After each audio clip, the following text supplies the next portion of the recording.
You are listening to Alex Nanlohi Podcast, to know the Lord and to make Him known.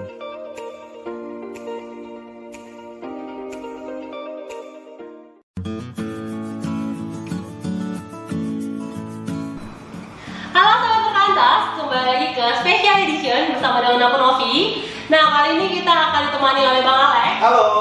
Nah, saat ini juga kita akan membahas tentang bagaimana sih menjadi seorang murid. Nah, Bang, aku punya nih pertanyaan. Pertanyaannya seperti ini.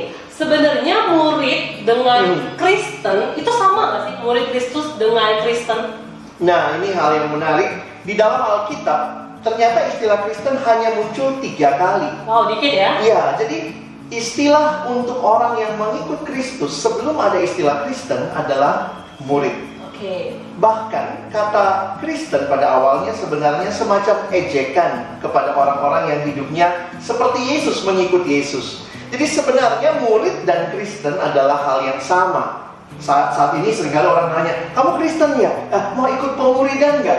Seolah-olah bisa jadi Kristen tanpa jadi murid atau sebaliknya. Setiap orang yang Kristen adalah murid, dan setiap murid adalah orang yang ikut Yesus yang berarti Kristen. Oke, nah kalau begitu Bang, bagaimana sih kita menjadi murid Kristus yang berada di dunia saat ini? Iya, ini menarik untuk kita perhatikan karena Tuhan Yesus sendiri di dalam doa, di dalam Yohanes pasal 17, dia mengatakan, kamu ada di dalam dunia, ini murid-muridnya maksudnya, kamu ada di dalam dunia tapi kamu bukan bagian dari dunia.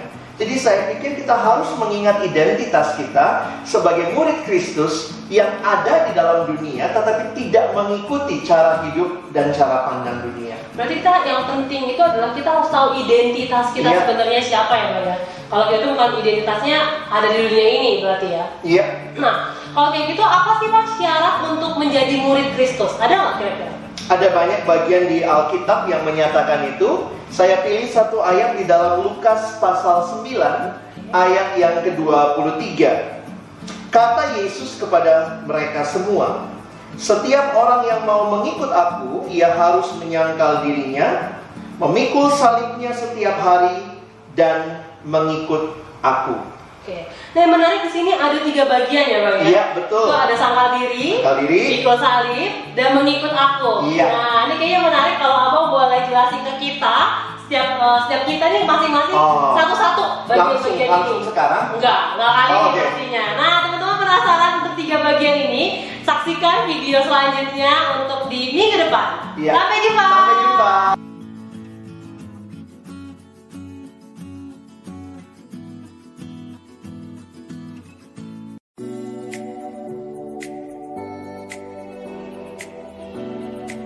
You are listening to Alex Nanlohi Podcast, to know the Lord and to make Him known.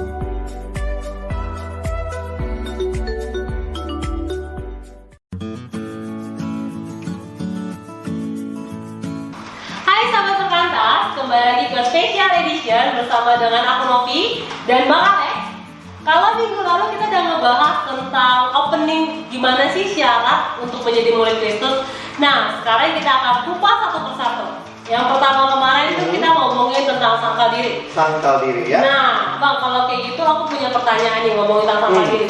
Sebenarnya sangkal diri yang benar itu gimana sih, Bang? Kalau yang aku tahu, jangan-jangan sangkal diri itu adalah melakukan sesuatu yang menyakitkan diri aku. Nah, kayaknya benar nggak? Wah, itu bukan menyangkal diri, sebenarnya itu menyiksa diri. Oke. Menyangkal diri juga bukan begini ya. Ada yang bilang, misalnya nama saya Alex. Oh, saya bukan Alex, bukan demikian. Tetapi ketika Yesus berkata kepada muridnya yang mau mengikut dia katakan, engkau harus menyangkal diri. Tuhan mau setiap murid untuk menempatkan keinginan Kristus, kehendak Kristus sebagai yang paling utama di atas daripada keinginannya sendiri.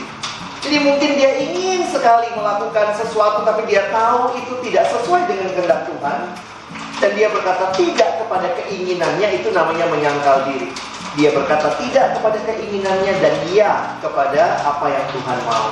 Berarti sebenarnya sangkal diri itu adalah di mana kita mengikuti apa yang Tuhan inginkan. Betul, fokusnya bukan diri kita tetapi apa yang Tuhan mau.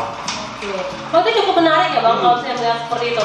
Nah, teman-teman, ini baru syarat pertama bagaimana menjadi murid Kristus, yaitu adalah sangkal diri. Nah, gimana ya kira-kira 2 topik yang lainnya? Tunggu di minggu depan ya, bersama dengan kami lagi. Dan sampai jumpa. Sampai jumpa.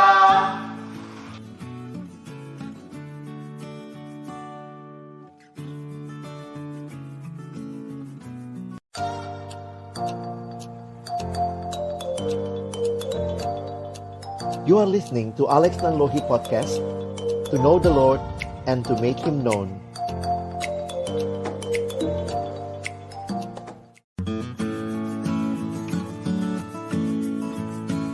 Halo sahabat perkantas, kembali lagi ke Special Edition. Kali ini Special Edition yang kedua. Kita akan ngebahas tentang murid Kristus. Iya. Baliknya sama nih, kayak kemarin, Bang Alex pastinya. Nah, kali ini kita ngebahas tentang pikul salib, Pak. Iya. Oke. Kira-kira Bang bisa jelasin nggak sih sebenarnya pikul salib itu apa sih? Pikul salib itu bawa-bawa salib kemana-mana, atau pakai kalung salib, pakai anti salib, atau pakai tato salib mungkin? Wah, sekarang ini salib seringkali menjadi hiasan semata. Tapi kalau kita kembali ke abad pertama, Yesus bukan orang yang pertama kali memikul salib. Ini pemandangan yang umum di Palestina dan sekitarnya, karena salib merupakan hukuman yang diberikan oleh penjajah Romawi kepada orang-orang warga negara non-Roma. Dan kebiasaannya, orang-orang itu akan memangkul salibnya sendiri menuju ke tempat penyaliban. Jadi waktu Yesus berkata kepada murid-muridnya tentang pikul salib, tentu murid-muridnya memahami dan pernah melihat orang-orang yang memikul salib itu berarti itulah harga yang dia bayar, yang dia tanggung, dan akhirnya adalah mati. Jadi tidak ada yang lagi pikul salib terus melihat, lagi mendung nih, balik dulu, ya angkat jemuran, nggak ada ya. Kita bicara tentang satu tujuan, membayar harga untuk mengikut Yesus. Nah, berarti kalau bisa dibilang pikul salib itu semacam hukuman loh. Berarti sama nggak sih pikul salib sama misalnya hukuman dari Tuhan karena kita ngelakuin kesalahan? Wah, tentu beda ya. Kalau hukuman misalnya, tadi malam nonton bola sampai pagi, paginya ngantuk, jangan bilang ini salibku. Itu adalah sesuatu yang terjadi karena kita yang tidak bisa mengatur waktu dengan baik, tidak istirahat dengan baik. Perhatikan kalimat di dalam 1 Petrus pasal yang kedua, ayat 19 dan 20. Sebab adalah kasih karunia jika seorang karena sadar akan kehendak Allah menanggung penderitaan yang tidak harus ia tanggung. Sebab dapatkah disebut pujian jika kamu menderita pukulan karena kamu berbuat dosa? Tetapi jika kamu berbuat baik dan karena itu kamu harus menderita, maka itu adalah kasih karunia pada Allah.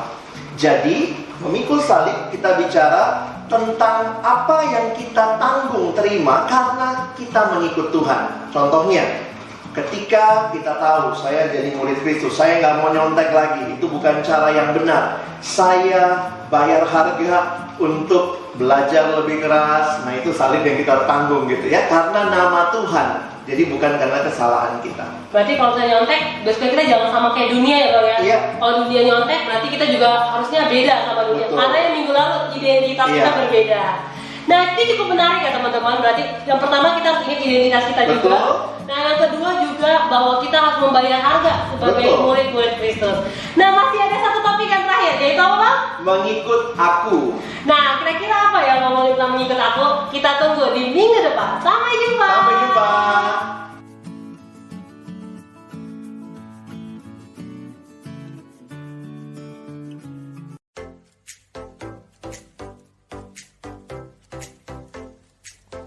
You are listening to Alex Nanlohi Podcast, to know the Lord and to make Him known.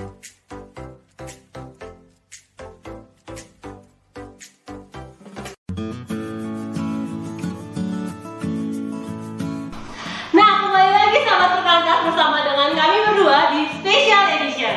Nah, sama nih, sama seperti minggu-minggu lalu kita masih ngebahas tentang murid. Betul. Syarat-syarat menjadi murid. Yang pertama itu apa Bang? Sangkal diri, Yang kedua? pikul salib, Dan yang ketiga? ikut aku. Nah Bang, kalau mau ngomongin ikut aku tuh kira-kira sebenarnya apa sih Bang? Ikut aku itu kan berarti akunya adalah Tuhan ya Bang? Betul. Nah kira-kira itu jangan-jangan disuruh mati di kayu salib atau bagaimana Bang? Ikut aku? Iya, tentunya waktu Yesus memanggil murid-murid untuk ikut dia, kita udah bahas sangkal diri, pikul salib, ya jangan ikut dunia ya. Oke. Sangkal diri, pikul salib, dan ikut Yesus. Apa artinya ikut Yesus? Berarti kita semakin hari semakin serupa dengan Kristus. Kita mengikuti teladan Kristus. Cara kita berpikir, bertutur kata, bertingkah laku seharusnya semakin hari semakin serupa dengan Kristus. Rasul Yohanes mengingatkan di 1 Yohanes pasal 2 ayat yang ke-6. Barang siapa mengatakan bahwa ia ada di dalam Dia, di dalam Kristus, ia wajib hidup sama seperti Kristus telah hidup. Standarnya diberikan sama seperti Kristus. Jadi bukan sama seperti pendeta kita, sama seperti orang tua kita saja, pendeta kita saja, atau mungkin orang-orang yang moral hidupnya baik, tapi sama seperti Kristus, yang berarti kita harusnya menjadikan Yesus sebagai teladan utama kita. Berarti apapun yang kita lakukan, role modelnya adalah Kristus. Iya. Baik dalam pelayanan, baik dalam pekerjaan. Betul. Bahkan apapun yang kita lakukan, role modelnya adalah Kristus. Bukannya kayak misalnya miliarder-miliarder yang lain atau Iya. orang-orang keren lainnya ya Bang ya. Betul. Wow. Nah, kalau kita lihat hidup kita bisa mengevaluasi. Saya ini udah murid Kristus belum? Saya sudah sangkal diri kan? Saya sudah pikul salib, dan apakah saya makin mirip dengan Kristus? Kalau kita makin mirip dunia, nah tentunya kita bukan murid yang sejati. Nah, makanya kita harus bersama-sama dalam anugerah Tuhan. Kita hidup berjuang menjadi murid Tuhan yang sejati. Nah teman-teman, ini dia syarat-syarat menjadi murid Kristus. Udah ada 3 yang dibagi sama Bang Alex secara mendalam. Nah bagaimana dengan setiap kita? Sudahkah kita menjadi murid Kristus yang mau terus berjuang, semakin setia dan semakin mengikuti Kristus? Oke, sampai jumpa di minggu depan. Bye.